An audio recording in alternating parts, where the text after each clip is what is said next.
Sinimulan na ng Commission on Elections COMELEC ang source code review para sa election 2025 sa tanggapan po ng Makati City kahapon.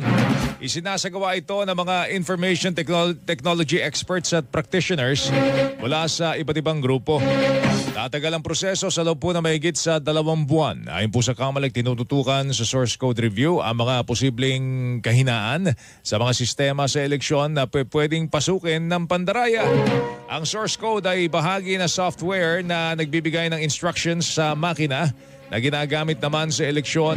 Gagamitin naman bilang gabay ang mga kwestiyon na ginamit sa nakaraang eleksyon para tiyaking maayos ang programa sa makina mula sa pag-transmit ng boto hanggang sa lumabas ang resulta ng halalan.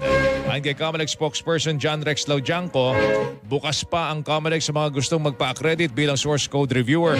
Welcome umano sa kanila kahit ang mga IT students bilang